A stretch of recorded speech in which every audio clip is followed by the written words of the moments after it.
그러면 꽃 나가고 할 수 있겠는데? 꽃 나가고 쉽게 씌워진 시 일단 나가볼게요. 꽃은 뒤에 있죠. 좀 더 뒤에 33쪽.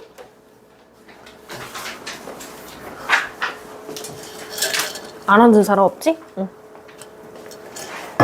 보면 있는데, 자, 솔직히 264 모르는 사람 없지? 없겠지? 모르면 반성해야 돼, 진짜. 자, 그러면 안다고 했으니까 264 어떤 사람인지 먼저 이해를 하시고 내용 들어가시면 되겠습니다. 264 어느 시대 사람? 일제강점기 시대 사람. 왜 대답이 없지? 먹느라 그런 거지? 일제강점기. 자, 일제강점기 시대의 사람이라는 걸 생각을 좀 해주시고요. 이 사람은 일제강점기 시대라는 것뿐만 아니라 시인이라는 당연한 직업이 있을 거고 또 다른 직업이 또 있지. 독립운동가. 일제에 대해서 저항하는 인물이었다는 걸 생각을 좀 해보세요. 그래서 왜 264죠? 필명이. 작가 명이 왜 264야? 그치. 이 사람이 독립운동가로 활동했을 때 수감당한 적이 있잖아. 근데 그 수감당했을 때 죄수 번호가 264번이야. 그래서 264야. 그럼 원래 이름이 있어. 이원록이 원래 본명이에요. 여튼. 자, 264라고 하는 사람이 어떤 사람이야? 일제강점기 시대의 독립운동가. 그러면 이 사람의 시 세계를 이해하는 데 있어서 무슨 관점으로 보라는 이야기를 내가 지금 하는 걸까? 반응론적 관점으로 보거나 표현론적 관점으로 보자는 이야기를 하는 거야. 자, 이해 안 되는 느낌. 다시. 반영론적 관점이랑 그 다음에 표현론적 관점에서 보자는 이야기를 하는 건데 이게 무슨 얘기냐면 반응론적 관점은 시대를 중심으로 해석하라는 얘기야. 그 다음에 표현론적 관점은 작가가 어떤 생애를 살았는지 주목해서 본 다음에 시를 해석하라 이 말이야. 그러면 이 이육사 작가나 윤동주나 뭐 그런 사람들 할 때 보통 보기 같은 걸 주고 많이 이야기를 해요. 이 작가나 이 작가가 살았던 시대 상황에 대한 설명을 한 다음에 이걸 바탕으로 해석하라 이런 식으로 나오죠. 자, 그러면 이 시대 상황은 일제강점기라는 고려해서 꽃의 의미를 해석하시면 되고요. 작가 독립운동가의 의미에서 볼 수도 있어요. 근데 우리 교과서에서는 예로 보고 있습니다. 일단은 자, 이 작품은 독립운동가이자 시인이었던 누가? 이 육사가 일제강점기라는 암울한 시대 상황을 극복하려는 의지와 밝은 미래에 대한 희망을 지니고 있는 시다라고 했습니다. 그래서 이 육사 시의 그냥 전반적인 특징은요. 대표적인 작품 알고 있어요? 청포도, 절정 뭐 이런 거 있어요. 그런 것들을 보면 무조건 마지막에 뭐가 나오냐면 희망이 나온다라는 걸 알 수가 있습니다. 희망이 나와요. 그래서 작가는 한 해도 다 끝나고 비 한 방울 내리지 않는 땅에 제가 고민했거든요. 원래 제가 지웠는데 파란색을 부정으로 쓴다고 했어요. 근데 여기서는 너무 색채 이미지를 제가 평소에 쓰는 색깔이랑 다르게 쓰고 있어서 여기만 좀 다르게 필기할게요. 자, 파란색이 아까 긍정이라고 했는데 여기선 파란색을 부정으로 유일하게 좀 써볼게요. 부정입니다. 부정. 자, 비 한 방울 내리지 않는 땅. 그러니까 메마른 땅이야. 가뭄 땅이야. 가뭄 땅. 거기에 발갛게 피는 꽃이 긍정이야. 근데 너무 빨간색 이미지라서 파란색을 쓰기가 좀. 그래서 긍정이야.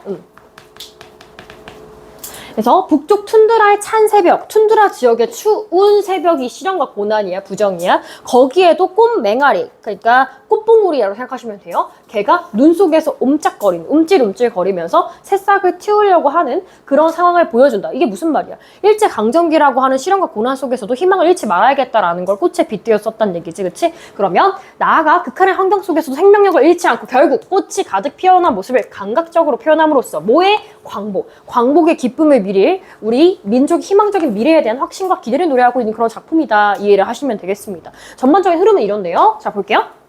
갈래의 현대시, 자유시, 서정시 감정을 담고 있는 서정시이고요. 제재는 꽃. 성격. 원래 이육사 시가 이래요. 저항적이다. 의지적. 상징적이다 라고 볼 수 있습니다. 특히 꽃이라고 하는 것과 다른 대조되는 상징들이 많이 나오는데 그거의 의미를 이해하시면 됩니다. 주제, 비극적인 현실을 극복하려는 의지와 밝은 미래에 대한 희망입니다. 의지, 희망이에요. 키워드가. 그래서 상징적인 소재의 꽃이랑 그와 대비되는 부정의 이미지들 통해서 주제의식을 효과적으로 드러내고 있다. 독립에 대한 희망과 의지라고 볼 수 있고요. 색채 이미지 되게 많이 나와, 그지? 색채 이미지를 활용해서 감각적으로 표현하고 있다. 그게 하나 있고요. 그 다음에 대립적인 이미지, 아까 얘기했잖아요. 그쵸? 비극적인 현실 인식과 미래에 대한 희망을 형성하고 있다. 라고 얘기했는데요. 본문 한번 볼게요. 그래서 보면 시가 길진 않습니다. 내려갈게요. 그래서 보면 꽃이라는 시인 거고요. 이런 애들이 있다. 김춘수의 꽃이랑은 다른 거야. 이게 다른 작품이에요. 자, 이육사의 꽃 했어. 꽃이 중심 소재야. 동방은 한 해도 다 끝나고 비 한 방울 나리지 않는 그 땅에도 오히려 꽃은 발갛게 피지 않는가. 내 목숨을 꾸며 쉼 없는 날이여. 자, 이렇게 제가 그냥 한년을 쭉 읽었습니다. 그랬을 때 동방, 동쪽이라는 뜻인데 동방에 하늘이 다 끝났어. 그러니까 부정의 상황이야. 그럼 이 공간적인 배경은 어디를 얘기하는 걸까? 어디야? 우리 한반도, 우리 조국을 얘기하는 거야 지금. 그래서 여기가 우리 조국이야, 조국. 자, 우리 조국은 하늘이 다 끝났어. 하늘이라고 하는 것의 원래 이미지를 생각하세요. 하늘은 뭘 상징하지 보통? 높이 있잖아, 얘들아. 이상이잖아. 그러면 이상인데 이 이상이 끝났다라는 건 절망의 상황이야, 그렇지? 그래서 이 자체로만 쓰면 원래 절망, 고독, 외로움, 고통, 가뭄 뭐 이런 표현을 쓸 수 있어, 그렇지? 절망, 뭐 그 중에 가뭄이 뒤에 나올 거니까 이런 표현을 쓸 수 있는데 이건 이 자체로만 해석을 한 거고 시대 상황을 배경으로 했을 때는 이 시대가 하늘도 다 꺼지고 끝나버리고 비는 긍정이야. 비와 하늘은 긍정이야 원래는. 근데 그게 안 온다니까 부정인 거야. 그래서 비 한 방울 나리지 않는 이라고 했어. 그러니까 가뭄 상황이지. 그 땅에 새로운 생명이 1도 움틀 수 없는 그런 상황이란 얘기야. 그게 뭐를 얘기하는 거지 아까? 언제? 일제강점기를 얘기한다고, 그치? 희망이란 찾아볼 수 없는 그런 우리 민족의 상황이란 뜻이죠, 그치 얘들아? 그래서 일제강점기에 뭐가 없어? 희망 없고 생명 없고 이런 이미지를 앞에서 넣어준 거야. 왜 넣어줬냐? 꽃이 극한의 상황에서도 핀다라는 걸 강조하기 위해서. 자, 어떻게 오히려 꽃은 발갛게 피지 않는가 대조시키는 거야. 자, 그래서 앞에 봤을 때 이 친구들이랑 얘 꽃 긍정이야. 꽃이 오히려 발갛게 피지 않는가 했어요. 극한 상황에서도 꽃은 피어나고 우리의 미래에 희망이 있다 이거잖아. 다시 그러면 앞에서 비 한 방울 나리지 않는 상황이 뭐의 상황이야?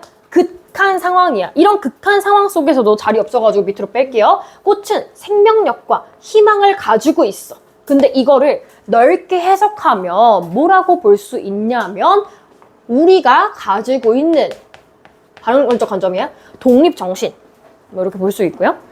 그 다음에 극복 의지. 이 상황을 극복해내겠다는 의지가 꽃으로 핀다라는 거죠. 그쵸? 그래서 오히려 꽃은 발갛게 피지 않는가 이렇게 얘기했습니다. 그래서 물어봤잖아. 발갛게 피지 않는가? 답이 정해져. 핀다는 얘기야. 그치? 무슨 법이야? 무슨 법이야? 서리법이야. 그치? 나와 있지만 다시 한번 뭐 써드릴게요. 서리법이고요. 극한 상황에서도 꽃이 피는 걸 강조하고 있다는 거죠. 그죠? 그거 하나 있고요. 그 다음에 쉼 없는 날이여. 그래서 내 목숨을 꾸며서 쉼 없는 날이여. 쉬면 안 돼. 그래서 뭐를 생각하면서 쉬면 안 돼? 꽃이 피어날 것이라는 생각을 하면서 쉬지 않고 앞으로 계속 나아가야 된다. 광복으로 가야 된다. 그런 얘기를 하고 있는 거예요. 그래서 날이여 라고 했을 때 이 날이 어떤 날이야? 어떤 날이야 얘들아? 광복. 말을 좀 바꿔볼게. 해방의 날이야, 그치? 그날이 올 때까지 이어 했잖아요. 이게 영탄적인 어조야. 영탄적인 어조가 반복이 될 건데 그랬을 때의 효과. 앞으로 내가 반드시 그 날이 올 때까지 노력하겠다는 의지를 보여주기 위해서 영탄법, 영탄적 어조를 쓰고 있다는 거예요. 읽어볼게요. 확신의 태도, 의지의 태도를 보여주기 위해서. 앞으로 그럴 거다. 확신이야. 됐지? 이 이육사 시 특징이 있어요. 표현 양식도 되게 중요한데요. 지금 봤을 때 서리법, 영탄법, 그리고 하나 더 발각해라는 게 있어요. 시각적인 이미지잖아요. 색채어 썼다라고 여기서 색채 이미지라고 했는데 색채어도 되죠. 색채어도 쓰고 감각적인 표현을 쓰고 있다. 시각적인 심상도 쓰고 있다. 이렇게 이해를 하시면 되겠습니다. 이것도 특징이에요. 색채어, 시각. 그리고 이런 식의 반복이니까 미리 한 번만 딱 얘기를 하면 제가 그냥 한 연을 4줄짜리인데 쭉 읽었잖아요. 내용을 봤을 때 얘네가 하나의 묶음인데 그걸 좀 더 세부적으로 나누면 3줄하고 1줄 이렇게 나눌 수가 있어요. 왜 그러냐? 먼저 봐봐. 앞에서는 우리 조국의 상황이 극한의 상황인데 여기서 꽃이 더 필 거야 라고 얘기를 했잖아요. 앞에 먼저 경치 얘들아. 무슨 경? 성경이지. 그 다음에 마지막에 하고 싶은 말, 아, 그랬는데 내가 그거를 알고 있으니까 내 목숨을 전혀 신경 쓰지 않고 계속해서 나아갈 거야. 이렇게 얘기했잖아. 내 정서가 뒤에 후정. 오케이? 성경 후정도 이거 하나의 특징입니다. 그냥 배경 지식으로서 알아두면요. 원래 이육사는 되게 있는 집 자식이야. 선비 교육을 받으면서 자란 사람이야. 그래서 선비의 자질이 탐관오리가 아니야, 얘들아. 선비의 자질은 어떤 게 선비의 자질일까? 나라가 위험에 빠졌을 때, 도탄에 빠졌을 때 그걸 위해서 발벗고 나서는 사람이 선비라고 교육을 받았어. 근데 이 얘기 왜 하냐면 선비 교육을 받은 이 사람은 그래서 약간 좀 정제되어 있는 정제미를 좋아하는 사람이야.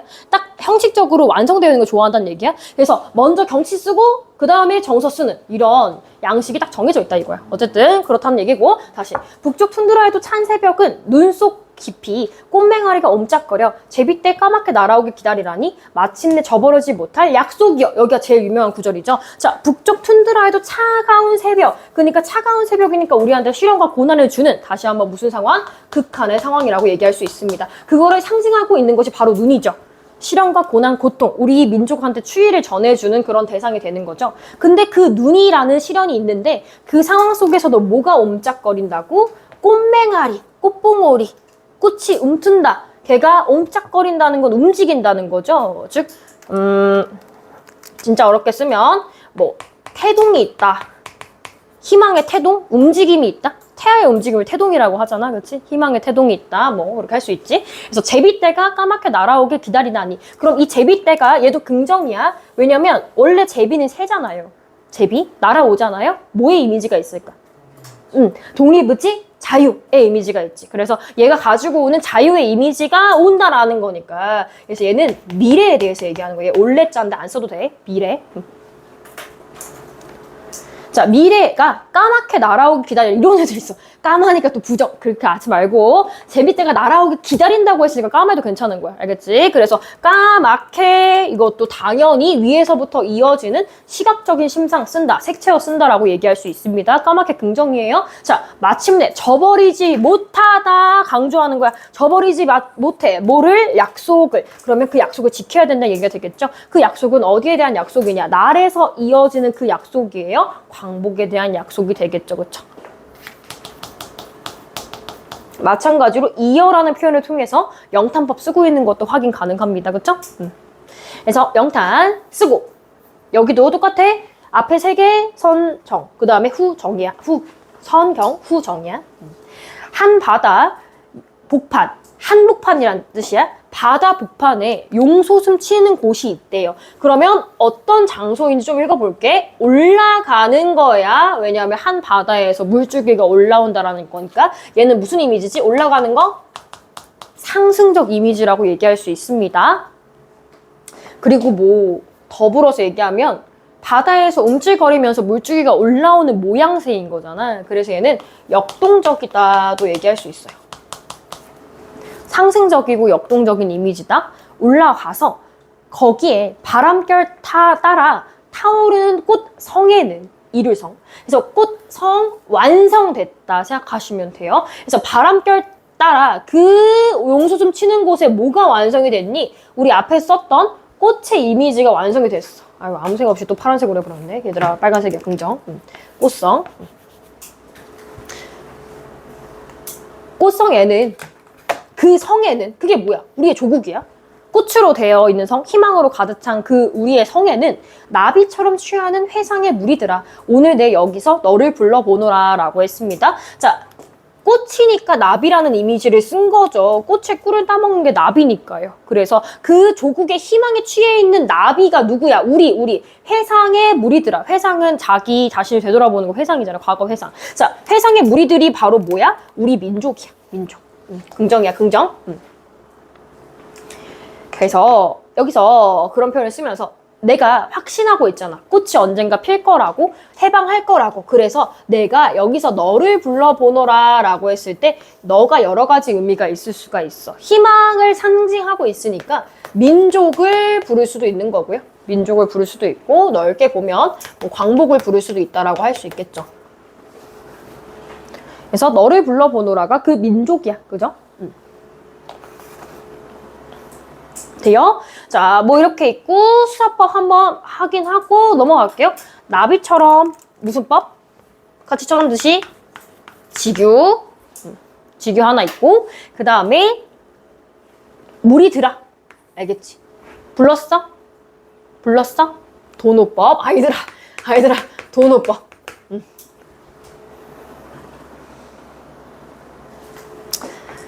그 다음에 네, 오늘 여기서 너를 불러보노라 했는데 여기까지는 안 할게. 언급 안 할 것 같아서 나비처럼까지는 얘기를 안 할게. 여기까지만 할게. 자, 전반적인 내용 봤을 때 그럼 무슨 내용이야? 자기가 지금 일제강점기 속에 있는데 여기서 느끼는 이 사람의 희망에 대한 의지와 확신을 보여준다라고 얘기한 거죠. 그쵸? 네, 넘어갈게요. 자, 옆에 보시면 연에 나타난 상황은 한번 읽어보시면 되는데 처음에 극한의 상황이었는데 그 상황 속에서도 뭐가 올 것이다? 꽃이 필 것이다 라는 의지를 강조해주는 그런 부분이 나온 거고요. 그래서 두 번째 별표, 시어의 상징적인 의미를 잘 알고 계실 필요가 있겠다. 얘는 다시 읽어볼게. 별표에. 자, 일단 동방이 아까 어디라고? 처음 시작한 동방 어디야? 우리 조국이라고 했잖아, 얘들아. 우리 조국. 해서 화장한 터전이자 어려운 상황이 닥친 거. 조국, 우리나라. 그리고 그 조국에 뭐가 찾아오게 비는 거야? 꽃이 찾아오게 비는 거야? 생명력, 희망, 의지 다 될 수 있습니다. 그쵸? 그리고 꽃맹아리가 그 꽃이 피어나려는 기운이라고. 광복의 기운이라고. 그치? 그 다음에 희망찬 미래가 제비때. 꽃성은 광복을 맞이한 우리의 조국. 희망찬 미래. 이렇게 보시면 되는 게 하나 있어요. 시형제 상징적 의미 확인하시면 되고요. 대립적 이미지 아까 봤던 것처럼 긍정, 부정이 있었습니다. 대립적인 이미지 하늘도 다 끝나고 얘네 비 한 방울도 내리지 않는 그 땅, 툰드라에 찬 새벽, 눈 이런 것들이 부정이고요. 그에 반해서 꽃, 꽃맹아리, 제비때, 그 다음에 용소 듬치는 곳, 꽃, 성 이런 것들이 긍정적인 이미지야. 그래서 얘는 어떻게 문제내기가 참 좋냐면 여러 가지 상징들을 바탕으로 해서 대조해서 너희들이 이해를 하고 있느냐 어떤 시어까지가 부정인지 긍정인지 알고 있느냐라는 문제가 나오기가 괜찮겠죠. 그렇죠? 확인해 주시면 되고요. 자, 뒤에 보면 서점관리의 특성이랑 관련해서 다음 활동을 해보자. 자, 얘는 조금 볼게. 표현이나 형식성이 있어. 알 것 같아서 첫 번째 건 내가 언급 안 했거든? 사행으로 배열하고 있어. 아까 잠깐 뭐 이육사가 정제된 걸 좋아한다 뭐 그런 얘기를 했잖아. 그것 일환이야. 사행으로 딱 종결해서 이야기한 거야. 그래서 그걸로 전개를 했지. 그래서 운율 형성하고 형태적인 안정감을 느낀다. 사행이니까. 그렇지? 그거 하나 있고 영탄적인 어조를 쓴다고 했어. 그래서 확신과 의지를 드러낸다라고 얘기했습니다. 간절한 기다림, 강한 의지와 같은 화자의 정서를 효과적으로 강조한다라는 효과 있고요. 색채 이미지, 까맣다, 빨갛다, 뭐 이런 표현을 썼던데 강인한 생명력과 광복에 대한 희망을 부각한다는 효과가 있다라는 거죠. 그렇죠? 이게 하나 있고 확인을 좀 해두시고요. 밑에 별표 이거 이런 식의 문제는 그냥 단골이라고 보시면 돼요. 제일 기본적인 문제 형태의 별표. 아까 시작할 때 반응론적 관점이다. 여기선 그렇게 본다 라고 했잖아요. 반응론적 관점이랑 더불어서 표현론적 관점도 언급이 되어 있습니다. 여기요. 작가와 작품 간의 관계를 보자는 것은 표현론적 관점인데 솔직히 표현론적 관점이라고는 하나 반응론적 관점의 이야기도 빼놓을 수가 없는 게 이 사람이랑 일제강점기는 빼놓을 수 없는 연관관계가 있어서 그렇습니다. 자, 별표. 시인이자 독립운동가인 이육사는 일제강점기 저항 문학을 대표하는 작가이다. 저항의 의지가 두드러지잖아. 의지. 자, 독립운동 잔치에 의열단 단원이었던 이육사는 여러 차례 투옥될 정도로 일제 강하게 저항했으며 옥고를 치를 당시에 얘기했죠. 수인 번호가 264번이라고. 그래서 호를 육사라고 지었습니다. 그래서 비극적인 현실 인식과 이에 대한 극복 의지를 작품에 담아내서 지사적인 면모를 드러내고 있다. 확인해놔. 지사가 뭘까? 지사. 사가 뭘까? 자, 그럼 다시 고전할 때 우리 지조와 절개를 상징하는 4개의 부류의 자연, 물 중에 4개가 있잖아. 걔네들을 뭐라고 할까? 사군자라고 해. 4개의 군자. 아이고. 자, 잠깐. 사군자라고 하는데 뭐 있지? 매난, 국죽 해서 4개 있어. 매화, 난초, 국화, 죽, 대나무. 이렇게 4가지 있는데 이 사군자의 자세 이야기할 때 물론 4개라서 사군자야. 근데 이 군자의 자세를 얘기할 때 사라는 표현을 쓰기도 해. 그때 사가 뭐냐면 선비사예요, 얘들아. 지사할 때 사는 선비야. 그러면 이 사람이 이야기하는 지사적 면모라는 건 선비로서의 자세. 그럼 선비로서의 자세가 아까 뭐냐? 선비 교육 받았다고 했죠. 독립운동을 해서 우리나라를 지켜낼 수 있는 선비의 자세라는 얘기야. 오케이? 독립운동가의 면모란 뜻이야. 오케이? 보면 이걸 바탕으로 해서 시에 대한 자신 생각이 달라지는 얘기해보자. 이거는 바탕으로 해석하자는 얘기야. 극한의 상황이 일제강점기에 우리나라의 비극적인 현실을 의미하고 우리나라의 일제강점기의 현실을 의미하고 그 얘기고 강인한 생명력을 가진 꽃은 광복에 대한 희망을 상징할 수 있다는 생각이 들어. 이렇게 얘기했잖아요. 희망의 의미를 가지고 있다라는 얘기가 되겠습니다. 그리고 옆에 볼게요. 다음 구절에 드러난 화자의 심리를 파악해보자 라고 했어요. 나비처럼 취하는 회상의 무리들아, 오늘 내가 여기서 너를 불러보노라. 불렀다라고 했으니 희망에 대한 의지가 확실하다 정도로 이해하시면 되겠죠?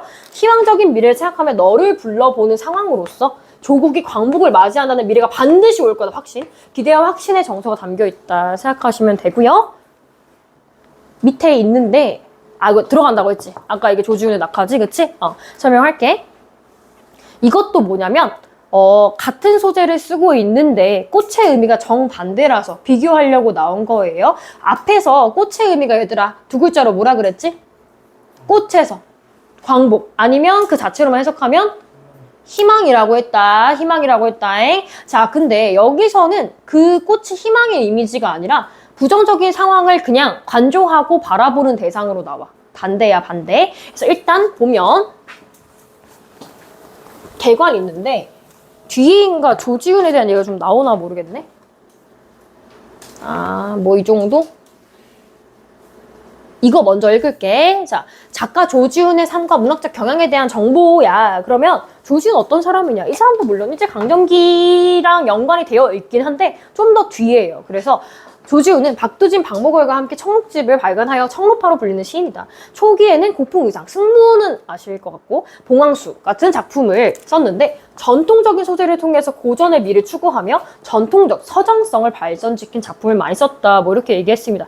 쉽게 얘기해서 전통적인 소재를 활용해서 서정, 감정이 두드러지는 작품을 많이 썼대. 이 사람의 경향이 그렇대. 자, 조지훈은 조선어학회, 이거는 이제 역사적인 배경이니까 읽어두시고 학회 객원으로 사전 편찬 사업에 참여하다가 일제 신문을 받고 이 사람도 고통이 있었다라는 거야. 일제 신문을 받고 풀려난 이후에 고향으로 피신하여 지냈다. 여기서 이걸 기점으로 해서 이 사람의 태도, 자기가 이미 호되에 당했단 말이야. 그래서 세상에 대해서 달관하고 조금의 거리를 두는 그런 태도를 시에서 가졌다는 얘기예요. 그래서 시 사건을 겪으면서 그의 시에는 민족적 현실에 대한 좌절이 있어, 좌절.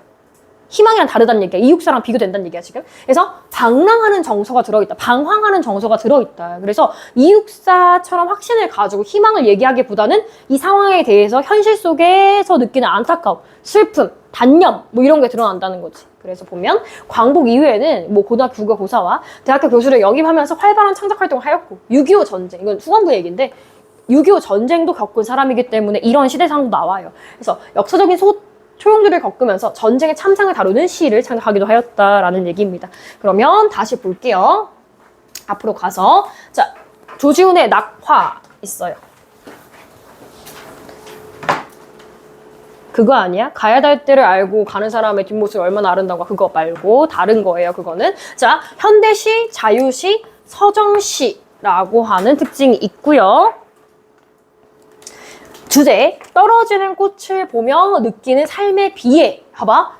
꽃이 하강적 이미지라고 여기서는. 삶의 비애를 느끼게 되는 소재가 되는 거란 얘기죠. 그래서 각 연을 모두 2행으로 2행씩 배영해서 형태적인 안정감 2개씩 들어있어요. 이게 앞에 있는 이육사 시랑도 비슷하네요. 앞에서는 4행씩 배열을 했으니까. 자, 서리적인 표현을 통해서 자연의 섭리에 순응하는 태도를 엿볼 수 있다라는 것과 시간의 흐름과 시선의 이동에 따라 시상이 전개되고 있다라는 겁니다. 이거를 어느 정도까지 자세할지 모르겠는데 최대한 이야기 좀 해볼게요. 자, 꽃이 지기로소니 바람을 탓하라. 제일 유명한 첫 번째 구절입니다. 봐요. 잘 읽어내봐. 꽃이 지기로선이라 했으니 꽃이라고 하는 것이 하강의 이미지라는 거를 생각을 해볼 수가 있어. 그치? 그럼 꽃이 벌써 달라. 자, 벌써 비교해서 쓰면 이 육사의 꽃에서 나오는 꽃이랑은 너무 달라. 그죠? 얘는 희망을 상징하는 거였다면 얘는 오히려 절망을 상징해요. 하강과 절망 혹은 비애 이런 걸 상징한다는 거죠. 절망, 비애. 꽃이 지기로 전이. 근데 졌는데 절망하고 고달팠으면 탓할 법도 한데 탓하지 않는다라는 거야. 바람을 탓하랴. 그러면 이 바람이 부정이야, 부정. 왜? 바람 때문에 떨어졌겠지. 이 시련과 고난을 근데 탓할 수 있다, 없다? 있다, 없다? 없다. 탓할 수 없다. 서리적인 표현이야. 왜 탓할 수 없을까? 이 사람 아까 좀 달관적이라고 했잖아. 단념했다고 했잖아. 이미 절망했으니까 꽃은 떨어졌으니까 그거를 원망해봤자 별 큰 소용이 없다라는 얘기를 하고 싶은 거죠. 봐봐. 자연의 섭리에 순응하고 있다. 그래서 지금부터 이제 시간의 흐름에 따라 전개가 됩니다. 밤이었다가 새벽이었다가 아침으로 가는데 볼게. 주렴. 주렴이 뭐야? 달, 커튼 같은 걸 얘기해야 주렴이라고 하지. 주렴을 걷고 이렇게 얘기하니까 너희가 알기 쉬운 표현은 커튼이야. 자, 커튼 밖에 성긴 별이 성근이라고도 하는데 얘는 물건 사이가 뜨다라는 뜻인데요. 띄엄띄엄 있다는 거야. 자, 커튼 밖에 별이 있는데 띄엄띄엄 있는 별이 하나 둘 쓰러지고 얘도 지금 또 무슨 이미지냐면 하강적인 이미지인 게 좀 있어요. 내려가. 그럼 별이 내려가고 있다는 건 점점점 새벽이 밝아온다는 뜻이야. 근데 내가 이 별이 하강하고 있는 그런 상황 속에서 꽃도 지는 걸 보니까 더 지금 비애가 심해지고 있는 거야. 이런 중에 귀촉도 울음 중에 먼 산이 다가서다 했어. 두 줄씩 이야기를 하는데 되게 절제해서 얘기하고 있어. 봐. 귀촉도라는 거 설명한 적이 있는 것 같은데 귀촉도, 귀촉 혹은 비슷한 애들 소적 이런 애들 있다고 했잖아. 자, 그러면 소쩍새라든지 귀촉도라든지 이런 애들은 뭘 상징하는 걸까? 한해 정서를 가지고 있다 라는 생각을 해두세요. 귀촉은 그런 새입니다. 그쵸? 자, 얘는 원래 한해 정서야. 울음? 안 할게. 청각적 이미지인 거 알지? 자, 귀촉도 울음 뒤에 먼 산이 다가서다. 어떤 산이야? 먼 산이야. 뭐 시적 허용 얘기할 수 있습니다. 길게 표현해서 썼으니까 원래 그러면 안 되는데 당연히 시각적 이미지 있을 수 있어요. 자, 그러면 그 한해 정서를 돌려서 얘기한 거야. 이 꽃이랑 별이 떨어지는 상황을 보았을 때 내가 느끼는 정서는 이거라는 거야, 지금. 그러면서 점점 시간이 지나서 날이 밝아오고 있어. 이러는 중에 이렇게 얘기했어. 촛불을 꺼야 하리 꽃이 지는데 이렇게 얘기했네. 자, 그러면 촛불을 갖다가 꺼야만 할까? 이렇게 물어봤어. 서리적으로 또 물어본 거야. 그러면 촛불을 꺼야 하리 꽃이 지는데 라고 얘기를 했어. 끌 필요가 없다. 그러니까 꽃이 지는 걸 아까 관조한다고 했잖아. 그러니까 불을 켜놓고 보는 거야. 어떤 태도로? 관조적인 태도로. 그치? 보는 거야. 꽃지는 그림자를 봐. 계속. 뜰에 어리어서 하얀 무다지가 우연불거라. 이렇게 했어. 그래서 보면 여기도 나와. 하얀 미다지가 우연불거라 해서 뭐 시적 허용 써줄까? 시적 허용. 하얀 미다지가 은은하게 불거라. 색채 이미지 비교되고 있다고 할 수 있어요. 그래서 묻혀서 하는 이의 고운 마음을 아는 이 있을까? 저하노니까지 읽어볼게. 자, 묻혀서 사는 사람. 그러면 지금까지 묻혀서 사는 사람이 누굴까? 어둠 속에서 꽃이 지는 거를 바라보고 있던 자기가 묻혀서 사는 사람이야. 그쵸? 이 묻혀서 사는 사람은 넓게 봤을 때 지금 일제강점기가 메인이니까 일제강점기의 화자 자신, 작가 자신이라고 얘기할 수 있어요. 그래서 사는 이의 고운 마음, 이 고운 마음은 이 사람의 정서를 드러내는 표현이에요. 뭘 보면서? 지금 계속해서 보는 거 뭐니? 뭘 봐, 얘들아? 낙화. 그래서 낙화잖아. 꽃이 떨어지는 걸 보는 거니까. 그 꽃을 보는 마음 어때? 애상감, 비애감이야. 그게 곱다라고 표현한 거야. 그래서 아는 이 있을까? 없다. 그러니까 이 사람이 느끼는 고독감을 표현한 거죠. 저하노니, 우려하다. 그런 뜻이야. 꽃이 지는 아침은 마지막엔 직접적으로 얘기했어. 울고 싶어라 라고 했어요. 그러면 여기서 이 꽃의 이미지는 앞에 있는 이육사의 꽃과 다르게 뭘 상징하는 거야? 내가 한 시대나 일제강점기라고 본다면 한 시대가 저물어 가는 걸 그냥 사실은 힘이 없어서 손 놓고 바라만 볼 수밖에 없는 상황에 대해서 묘사를 한 거지. 앞에 있는 화자랑 태도가 완전 정반대예요. 앞에는 의지, 얘는 관조적, 달관적, 단념적 이런 표현 쓸 수 있다 했죠. 다시 볼게요. 그 제목이 낙화야. 떨어지는 꽃이라고. 다시 뒤에서 볼게요. 묻혀 사는 이의 고운 마음에 담긴 의미가 무엇이냐. 묻혀서 사는 사람들로서 그 사는 이에는 일제강점기 우리 민족의 현실에 좌절하고 숨어 지내야 됐던 작가의 삶이 드러내고 있다. 뭐 이렇게 얘기했는데 이게 아까 얘기했던 소극적인 태도랑 연관이 있는 거고요. 3번이 중요한 거예요. 이 작품과 이육사의 꽃이 나오는 것이 어떻게 다르냐 이렇게 했어. 이육사의 꽃에서는 강인하고 끈질긴 생명력을 가진 꽃을 통해서 광복에 대한 신념과 의지를 드러내는 반면에 조지훈의 낙하에서는 떨어지는 꽃을 통해서 미래에 대해 삶에 대한 비애와 서글픔, 무상함 등을 드러내고 있다라는 걸 대조시키면 되겠죠. 그런 측면에서 보시면 됩니다. 됐나요? 네. 꽃이라고 하는 시는 이렇게 이해하시면 되고요. 세트로 같이 보려고 일부러 제를 하신 것 같은데 쉽게 쓰여진 시 볼게요. 이것도 마찬가지로 일제강점기 시대 시라는 거를 알고 생각을 하시면 되겠습니다. 뒤쪽이에요. 몇 단원이 4단원인가?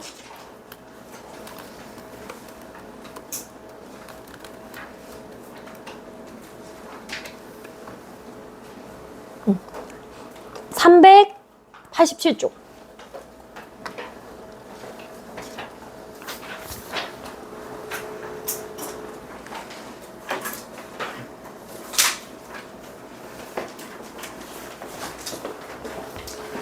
(387쪽)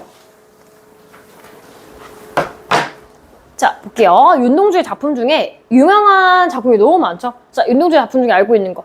서시, 별에는 밤. 그 다음에 쉽게 쓰여진 시, 참외록. 뭐 이런 거 있습니다. 자, 그런 작품들이 있는데 그 중에서 유명한 쉽게 쓰여진 시 있습니다. 볼게요. 윤동주 이야기는 어느 정도 알고 계시죠? 당연히. 일제강점기 시대 사람이고요.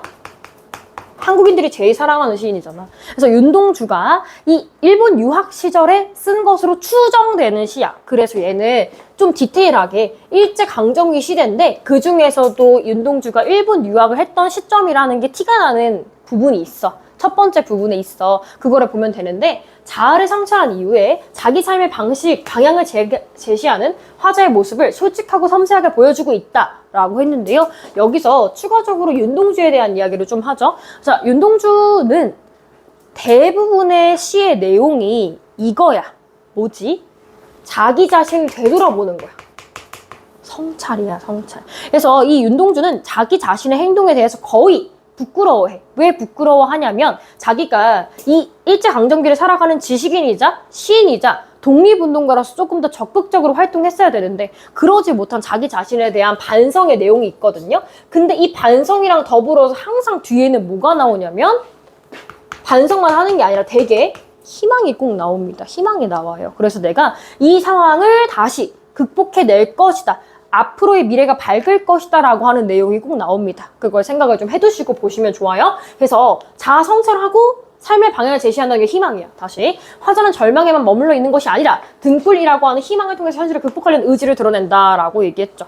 그래서 현실적인 자아, 이거 중요하다. 현실적인 자아랑 이상적인 자아로 분열된 자아의 화해를 시도한다. 그래서 자아 성찰적인 게 윤동주 시의 특징이란 말이야. 근데 여기서는 그 자아가 나와 반성하는 나, 현실에 있는 나와 실제 내가 바라고 있는 이상적인 나가 나온단 말이야. 그거를 구분해서 잘 이해하시면 돼요. 자, 그래서 독자는 부정적인 현실을 헤쳐나가는 화자를 이해하면서 스스로 자아를 성찰하고 이상적인 자아에 대해 고민해 볼 수 있다. 뭐 이런 얘기를 했습니다. 볼게요.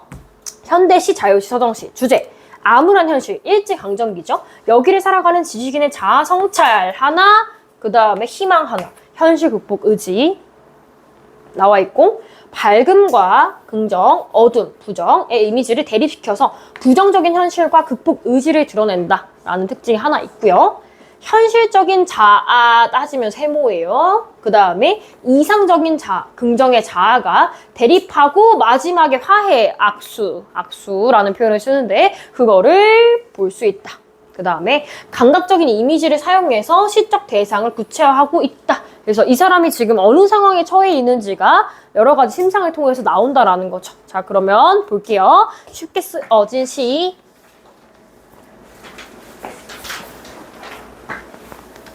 확대할게요. 쉽게 쓰여진 시는 제목을 얘기 안 하고 들어갈 수가 없는데 요즘엔 보통 이렇게 안 가르치는데 혹시 몰라서 이야기를 할게. 자, 쉽게 쓰여진 시라고 했을 때 가끔 요즘에 이렇게 안 내 그냥 들어 옛날에 그랬다는 거야. 자, 쉽게 쓰여진 시에서 진짜 시가 쓰는 게 쉬워 어려워? 원래는 어려워. 그치? 윤동주가 시인이어도 어렵겠지? 근데 그래서 옛날에는 이거를 쉽게 쓰는 게 아닌데 쉽게 썼다고 했으니까 반어법이라고 하는 경우가 있었어요. 지금 아니란 얘기예요. 자, 잘 안 그래요? 이 윤동주의 의도는 진짜 자기가 쉽게 썼다는 의도에 더 가까워. 왜냐면 미리 얘기하면 윤동주는 시인이 직업이잖아. 그치? 시를 쓰는데 어렵겠지만 쉬워. 뭐에 비해서 쉬울까? 자기가 독립운동을 제대로 정확히 말하면 윤동주 기준에서 적극적으로 하지 못했다라고 했잖아. 그 독립운동에 적극적으로 참여하는 사람들 보면서 나는 그 사람들에 비해서는 정말 어떤 일을 하고 있어? 너무나도 쉬운 일을 하고 있구나. 이런 생각이기 때문에 진짜 쉽게 쓰였다라고 이 사람은 생각을 하는 거야. 알겠지? 알겠지? 들어갈게. 자, 창밖에 밤비가 속삭거려 육첩방은 남의 나라. 시인이란 슬픈 천명인 줄 알면서도 한 줄 시를 적어볼까? 아시죠? 자, 육첩방은 남의 나라 뭐 이런 표현을 했는데 상황이 나와 있어. 창밖에 밤비야. 지금 시간적 배경 밤이야. 그리고 당연히 밤비는 내리는 거니까 하강적인 이미지가 있다라고 할 수 있어요. 자아 성찰을 할 수 있는 애상적인 시간이 만들어지고 있습니다. 특히 밤이라는 시간을 설정을 해서 부정적인 상황이라는 걸 알 수 있습니다. 거기에 이 사람이 어디 있냐면 육첩방은 남의 나라라고 했어요. 육첩방이 뭐를 의미하는 거였을까? 기억하는 사람? 그치. 일제의 고유의 전통식 가옥이 있잖아. 다다미방이 있잖아. 그치. 그 다다미방을 우리가 육첩이란 표현을 쓴 거잖아. 그치. 이 다다미방에 있다라는 것은, 그러니까 유추하는 거야. 아까 일본 유학을 갔었을 때 쓴 시라고 했으니까, 아, 이 사람 지금 어디 있니? 일본 유학의 길에 있다라는 상황을 알 수 있는 거야. 그래서 남의 나라라고 얘기했잖아요. 아, 나는 지금 어디 남? 일본에 누워 있어. 그죠? 그래서 공간적 배경, 일본인 거죠. 화자를 구속하는 삶의 공간이라고 되어 있습니다. 그러면 좀 넓게 볼게요. 이 사람이 보고 있는 창밖의 풍경, 이 밤의 풍경은 우리 민족의 뭐를 상징하는 거냐면 일제강점기. 를 상징하는 거예요. 하강적 이미지는 아까 얘기했으니까 안 쓸게. 일제강점기의 상황이다. 그러면 그게 있겠죠. 좀 더 들어가는 얘기로 이 윤동주는 애초에 자기가 독립운동을 적극적으로 하지 못한 것에 대한 죄책감이 있는 사람이야. 근데 이 사람 지금 어디 있니? 일본에 있지. 자기가 적극적으로 하지 못하는데 심지어 그 나라에 와 있어. 거기서 오는 죄책감이 더 있다라는 거야 지금. 그거를 생각을 하면서 가세요. 시인이란 슬픈 천명. 하늘에서 준 뭐야? 운명이라는 거야. 시인이 원래 그렇잖아. 원래 예술가들은 좀 고통스러울 때 시나 작품이 나오잖아요. 아, 나는 원래 고통스러운 삶을 살아가는 상황인 걸 알면서도 그래도 시를 적어볼까 했어. 그럼 이 시가 뭐냐면 사람이, 이 윤동주라고 하는 사람이 시를 쓰면서 뭐 하겠다? 성찰하겠다. 내가 이 운명을 받아들여서 성찰하겠다는 얘기예요. 성찰의 매개체. 그래서 슬픈 천명인 줄 알면서 했어요. 약간의 달관적인 인식. 혹은 뭐 앞에서 반복이지만 애상, 슬픔, 안타까움.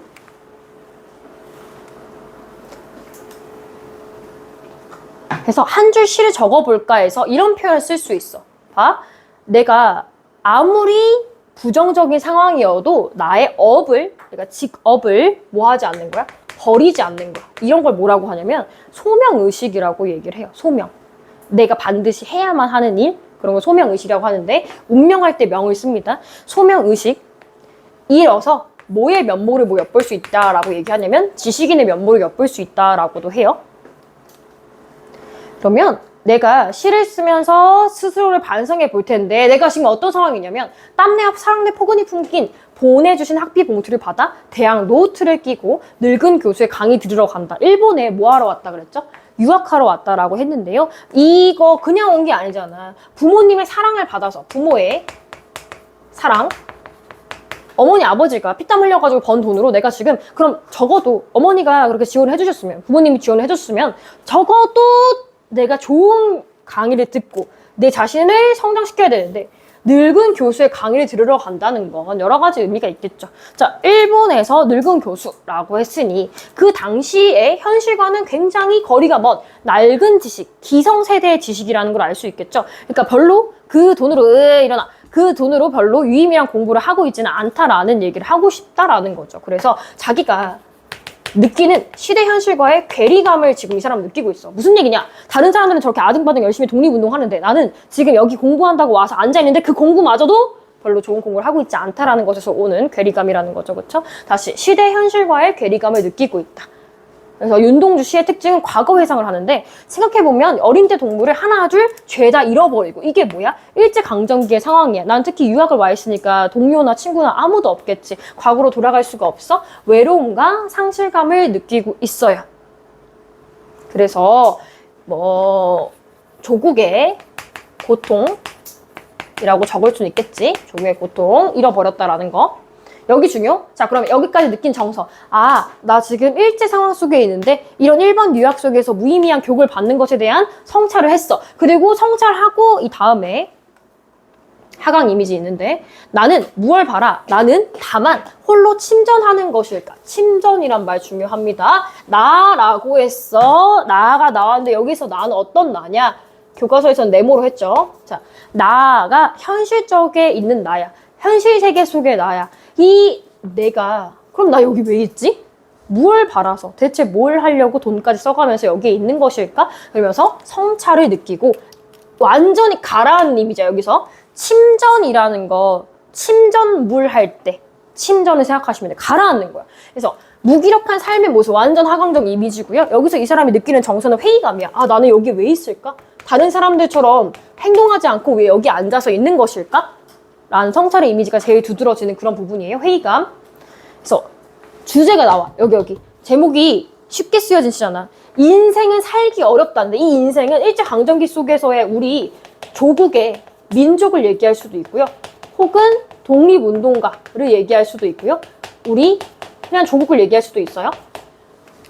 조국의 민족, 그 다음에 독립운동가 될 수 있는데, 인생은 살기 어렵다는데, 그럼 그들은 그렇게 힘들게 살고 있는데 나는 뭐 하고 있어? 난 쉽게 지금 여기 따뜻한 방 안에 앉아서 쉬나 쓰고 있네? 이런 얘기야. 나의 정서 부끄럽다는 거야. 부끄럽다. 다시, 근데 얘들아, 앞에 있는 내용이랑 반복이야. 근데 앞에 있는 인식이랑 좀 달라.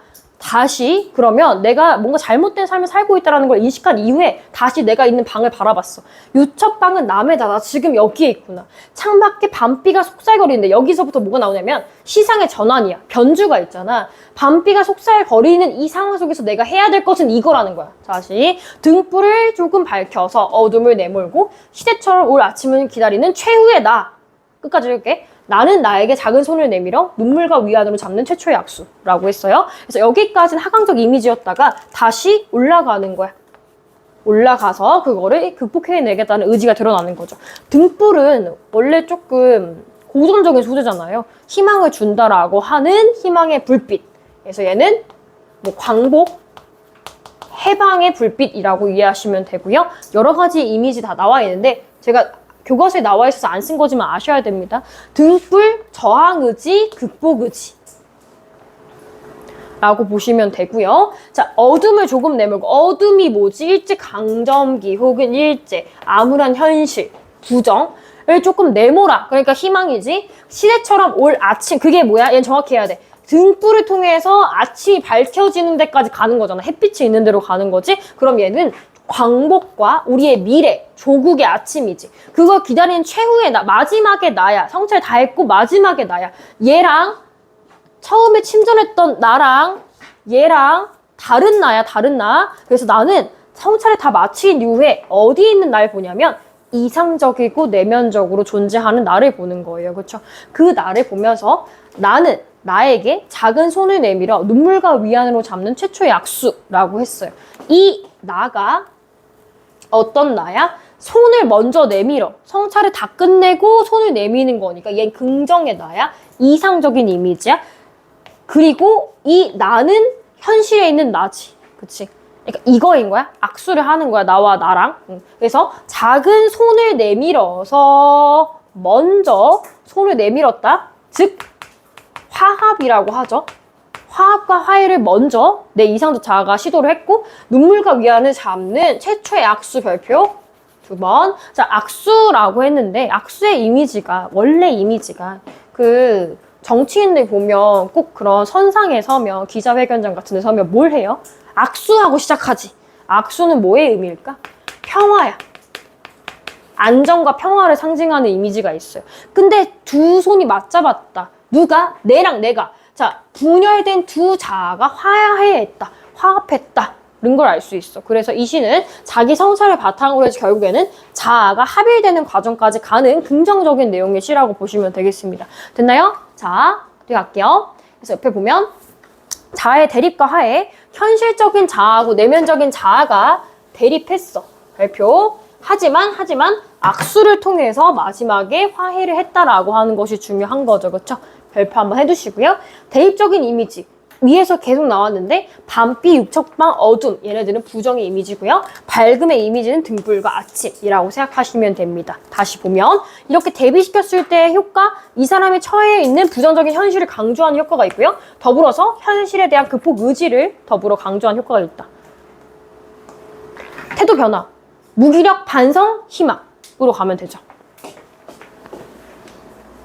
그래서 그런 내용이다. 봐주시면 되겠고요. 뒤에 활동하기 할게요. 쉽게 쓰여진 시를 감상하고 활동하자. 시간, 공간 아까 얘기했으니까요. 얘만 볼게요.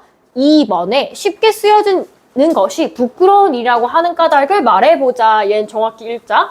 부정적인 현실에 적극적으로 대응하지 못하는 자기 자신의 무기력하고 소극적인 자신의 모습 때문에 부끄럽다.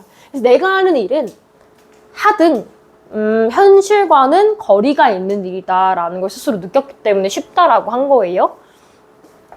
그리고 밑에를 보면 작가의 삶이랑 관련된 거 지금 표현론적 관점에서 보겠다는 건데 얘는 여기만 좀 보시면 돼요. 왕포? 그 작품을 안 했겠네요. 동주 안 했겠네. 그럼 잘 모를 텐데. 자, 출생. 연희 전문학교 졸업 이후에 유학을 했습니다. 여기에 나오고 나서 일본 유학을 윤동주가 갔었는데요. 그때쯤에 쓰여진 시라고 해. 쉽게 쓰여진 시는 이때 기억이 남아있는데 대략 이때쯤일 거라고 예상을 하는 거고요. 3년 뒤에 이제 요절했으니까 금방 죽었으니까 그 뒤에 45년에 사망하고 7년에 이런 시가 발표가 되었다라는 건데요. 자, 그걸 바탕으로 봤을 때 윤동주의 생애 거의 끝이야. 이 시는 거의 끝부분에 쓴 거니까 거기서 오는 이미지가 있겠죠. 다시 화자는 일제강점기한 암울하고 부정적인 현실을 모하는 삶을 극복하는 삶을 지향한다. 그래서 광복을 못 보고 죽였잖아요. 윤동주는. 생각 좀 하시면 되겠고요. 자, 뒤에 꼭 얘랑 같이 나오는 시가 있어. 세트예요. 얘가 이상의 거울이라는 작품이 있습니다. 볼게요. 별표 한번 하자.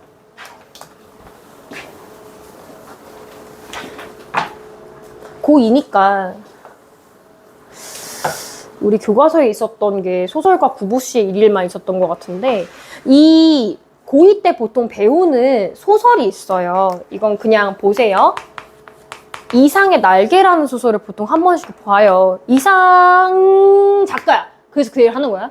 이상의 시 세계나 소설 세계를 보면 한마디로 얘기해서 좀 속된 표현으로 사이코패스 같아요. 그 말의 의미는 뭐냐면 실험적인 내용을 되게 많이 썼어요. 말이 사이코패스 되게 천재인 사람이에요. 그래서 일반적인 사람이 그 당시 시대상으로 이해하기에는 조금 난해한 시를 많이 썼다라는 거야. 근데 이 난해한 시의 대표적인 애가 거울이야. 거울이랑 막 오감도 이런 거 있는데 얘도 보면 봐봐. 띄어쓰기 했어 안 했어? 안 했어. 의도적으로 안 한 거야. 바보라서 안 한 게 아니라 의도적으로 안 해서 거기서 오는 혼란함을 주고 싶었다는 내용의 시야. 근데 이게 왜 쉽게 쓰여진 시랑 세트냐면 여기서도 자아가 나와. 앞에서도 자아가 나왔지. 앞에서 자아 회복했어 안 했어?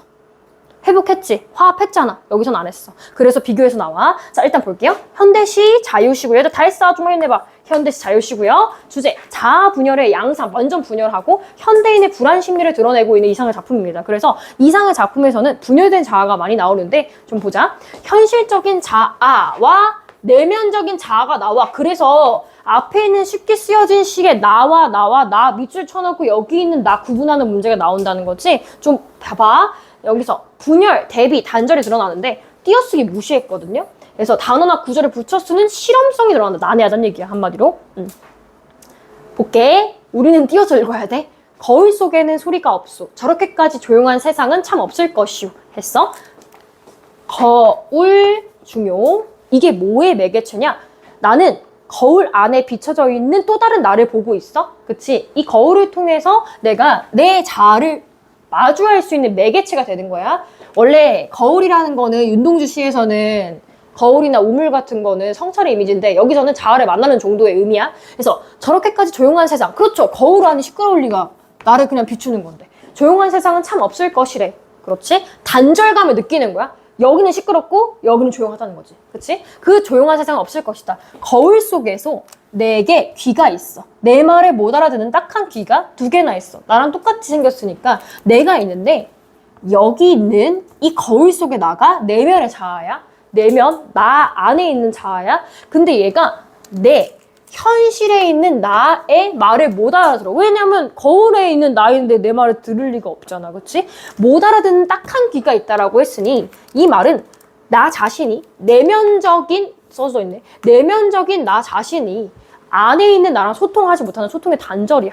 혹은 말을 바꾸면 소통의 부재야. 소통이 안 된다 이 말이지. 좀 더 읽어볼게.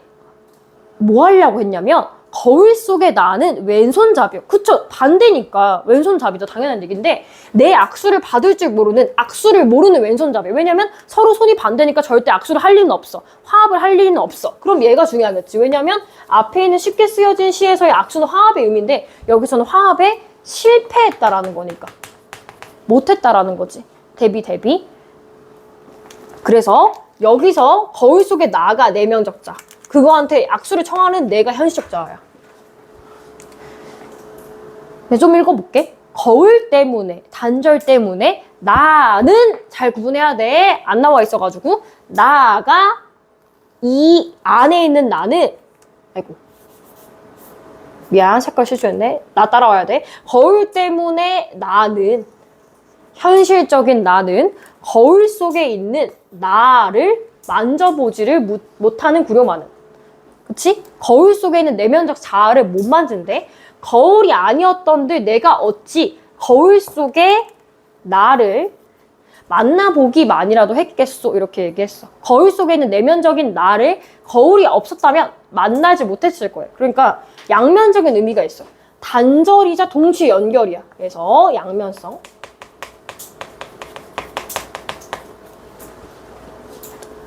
보고 나는 지금 거울을 안 가졌소만은 거울 속에는 늘 거울 속에 내가 있소. 나. 그쵸? 그래서 잘은 모르지만 외로된 사람의 외따로 떨어진 사업에 골몰할게요. 골몰이 뭐야? 어느 하나에 몰입해서 완전 집중해서 빠져나오지 않는 걸 골몰이라고 해. 그러면 앞에서 한번 악수를 청함으로써 화합을 하려고 했는데 완전 실패해서 이제 그냥 진짜 단절이 된 거야. 현실적 자아의 의도와 완전 어긋난 행동을 이 거울 속에 있는 내가 하고 있다는 거야. 봐. 뭐 이런 표현도 있어. 거울을 안 가졌는데 거울 속에 내가 있다는 게 역사적인 표현이다. 뭐 보기도 해요. 다시 볼게. 거울 속에 나는 참 나와 여기 있는 현실의 나와는 반대요만은 그치 반대지만은 또 꽤 닮았어. 이것도 역사적인 인식이야. 그러니까 이런 식이야. 시험적이라고 했잖아. 지금 서로 모순되는 그런 내용들을 계속 반복하는 이유는 뭘 강조하기 위해서냐면 분열성을 강조하기 위해서 조금 너희들이 이해하기에는 난해한 말을 늘어놓는 거예요. 근데 이상의 날개라는 소설도 이런 식으로 생겼어요. 여튼 자, 나는 거울 속의 나를 금심하고 진찰할 수 없으니 퍽 섭섭하오. 마지막에 얘기했어. 나야. 현실에 있는 이 나는 거울 속에 있는 나를, 그렇지? 근심하고 진찰할 수 없으니, 즉 이 말은 아까 얘기했던 단절의 유지야. 고립된 자아야. 단절 혹은 고립. 고립된 자아가 있으니까 걔한테 내가 뭐 해줄 수가 없어. 왜냐면 단절되어 있으니까. 진찰할 수 없으니 나의 감정, 마지막에 얘기했어. 섭섭하다. 자기 스스로의 자아가 분열된 상황에 대해서 안타까움을 느끼고 있다라는 거지. 그럼 앞에 있는 시랑 비교해서 보면 어떤 의미를 가지고 있냐면 얘는 자아의 합의를 실패한 시, 앞에서는 합의가 가능했던 희망의 시라고 이해를 하시면 됩니다. 다시 볼게요. 자아 성찰 측면을 정리를 해보자 라고 했을 때 거울에서 성찰의 매개체는 방금 봤듯이 거울이고요. 쉽게 쓰여진 시에서는 시가 매개체예요. 그랬을 때 거울에서는 실패, 근심하고 진찰할 수 없어 섭섭해한다. 반대로 쉽게 쓰여진 시에서는 악수라는 걸 통해서 분열된 자아의 화해를 시도하고 있더라. 뭐 그 차이가 있습니다. 확인해 두시면 되겠습니다. 여기까지고요. 뒤에 있는 거는 이제 모든 활동 같은 거니까 한번 읽어보세요. 네. 그리고 네, 여기까지 할게요. 일단 여기까지 하는데 딱 30분이거든요. 황조가 못하겠죠. 다음 주에 해야 되겠죠? 자, 일단 그렇고 다음 주에 제가 진도가 지금 뭘 나갈지 모르겠는데 황조가 다음에 창기파랑가나 이런 거 나갈 수 있어요. 그리고 무엇보다 지금 소설이 하나도 없어요. 학교에서 뭐 나간다고 나오면 연락 주셔야 돼요. 알겠죠? 저한테 얘기해 주세요. 자, 이거 하나 있고 숙제는 제가 드리는 숙제를 해오시면 되는데 뒤로 넘길게요. 네, 어제 받았죠? 3개. 잠깐만.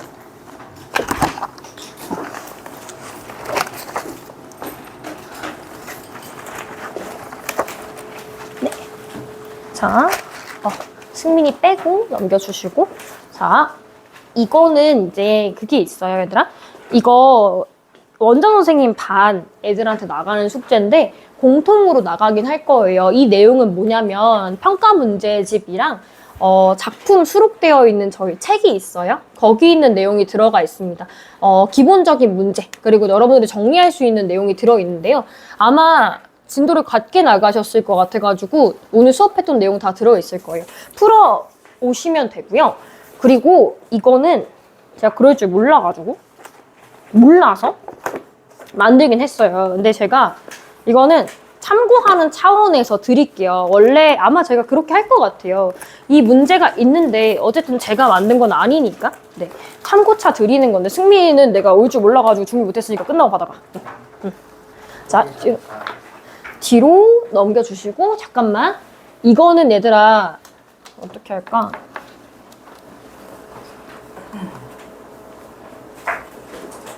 있어봐. 잊어버리면 안 된다 또.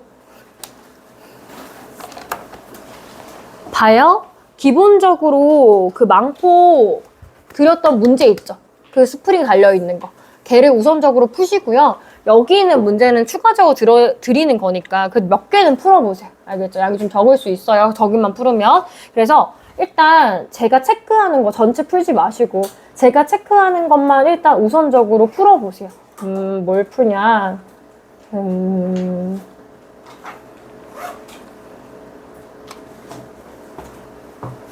여기까지?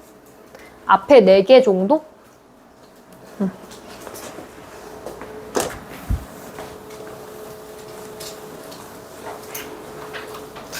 앞에 4개 정도까지는 푸셨으면 좋겠다. 알겠죠? 나머지는 시간 있으시면 풀고. 알겠죠? 네, 고생하셨고요. 가시면 되고 숙제 잘해오시고 승민이 이것만 받아가시고. 만약에 저희 그 테스트를 보잖아요. 뭘 봐? 테스트. 일찍 와서 그러면 제가 토요일 날 테스트를 했으면 토요일날 일정이 없으면은 일요일 날도 테스트를 보는 거예요? 아니면 일요일 날 테스트를 안 봐도 되는 거예요? 봤으면 안 봐도 되지. 똑같은 내용일 테니까. 네, 고생하셨고요. 가시면 됩니다. 다음 주에 자습서 잘 챙겨 오시고요. 숙제 잘해 오시고요. 응. 응. 안녕. 학교 프린트 응. 아, 참, 얘들아. 다음 주에 올 때 학교 프린트 가지고 와. 응. 이게 있더라고요. 안녕. 나올 것 같아요. 아, 이거 오늘 하려고 그랬는데 못했어, 결국. 황조가 하려다가 나눠만 주고 못했는데. 알겠어. 많은 거 있고 다 보여드리겠습니다. 잠깐만. 오이야, 고생하셨고요. 가시면 됩니다.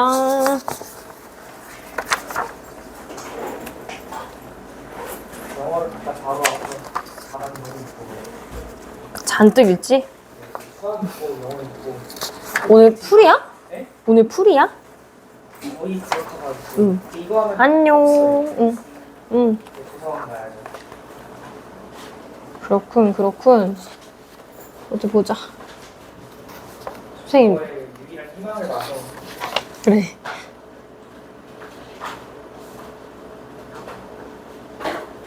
와, 선생님 정성. 노래 선생님 진짜 정성이다. 애들이 안 할 것 같으니까 다 이거 해주신 거 아니야? 이건 뭐지? 만능 나갔네. 많이 나갔어요. 뭐야?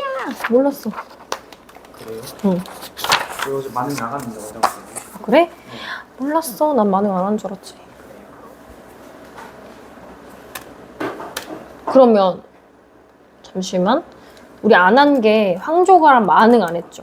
네, 그리고 그 고전시가 고전시가 흐름, 그치. 그거 되게 도표로 해서 나올 것 같아요. 아니면 보기 문제로 해갖고 다른 거랑 융합해서 나올 것 같아요.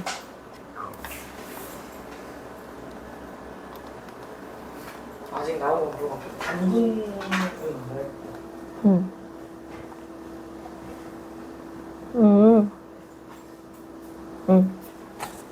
잠깐만 있어봐.